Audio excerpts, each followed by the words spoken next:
Those of you who might be keeping track of the TikTok case, it has finally landed yesterday in the US Supreme Court, where the US Congress in last April passed a law saying that TikTok has to be sold to an American owner.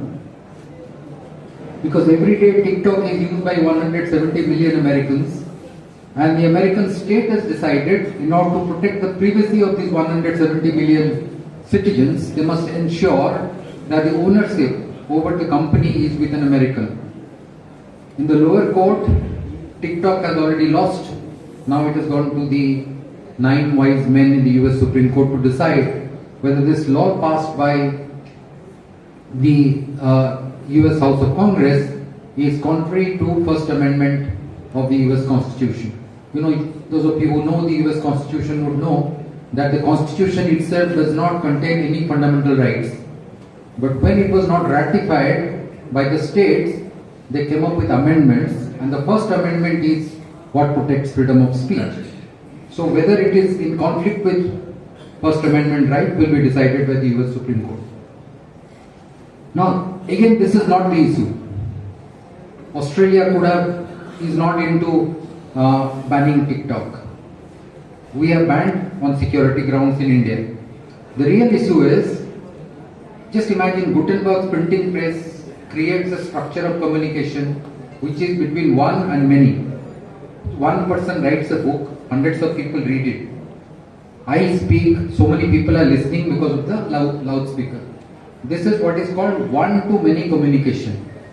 Social media changes the structure of communication and it makes it many-to-many communication. So many people can speak, many people can write, many people can take photographs, many people can take videos, many-to-many communication.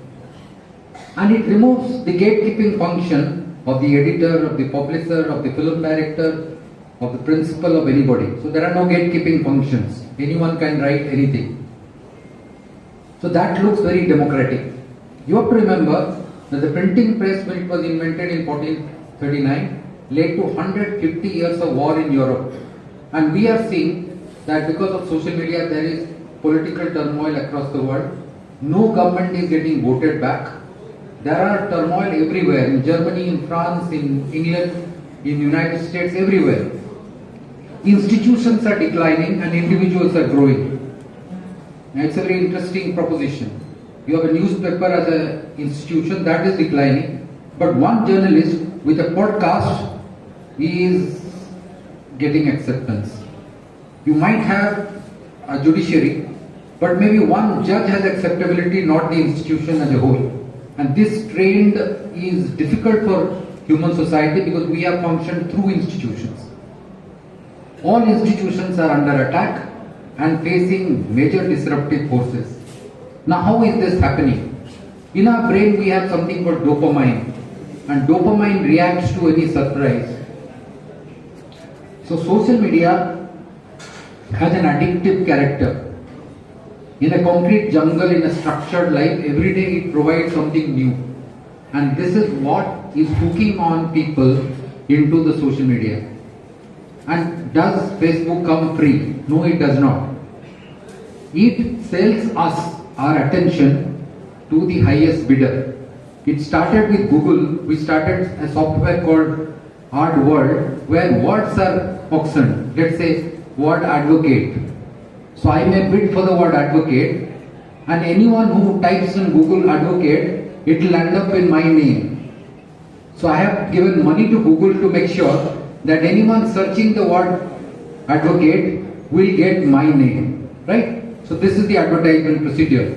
Now in the digital marketplace, today I am aggregating people. And how do I aggregate? I show you what you want to see. Not necessarily true.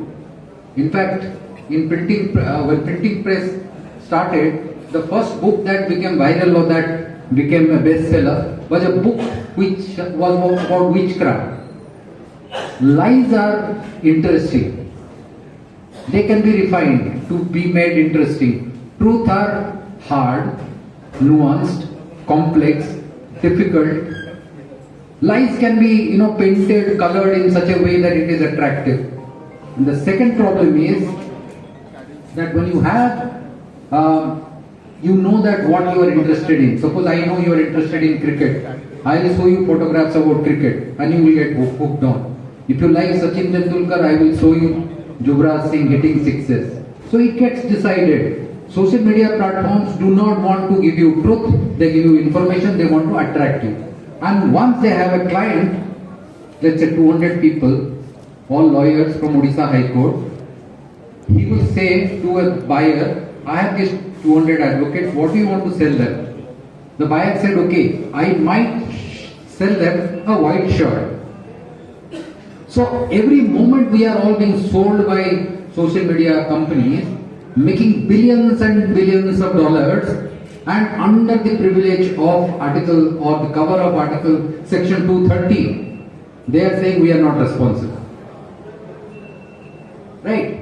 So that being so, if these platforms do not take any responsibility, governments have to intervene, and that's what Australia has done. Because what it is doing is, children are stopping reading books, their writing habit is going, they can't speak, they cannot communicate, and they're getting hooked on to bad things. Someone may be interested in knowing what is Priyanka Chopra's age vis-a-vis her husband, and social media will go on showing that. Like for a while I was watching chimpanzees. Now anyone posting any video on chimpanzees lands on my timeline because they think this guy is interested in chimpanzee. So it is, more information does not mean more truth, does not mean more wisdom, does not mean more depth, and it is creating a new society, a new culture which is divided, which is creating a sense of tribalism where people are willing to fight against each other, abuse each other. Younger generation is becoming more abusive and less refined. So the question is, what do lawmakers do? Australia has showed the way, and I, as a student of psychology, would expect many other governments to follow, because this is the dopamine surge that it is producing. It is as good as drugs, it's as good as or as bad as alcohol and drugs. People are getting addicted. They are getting hooked on to social media.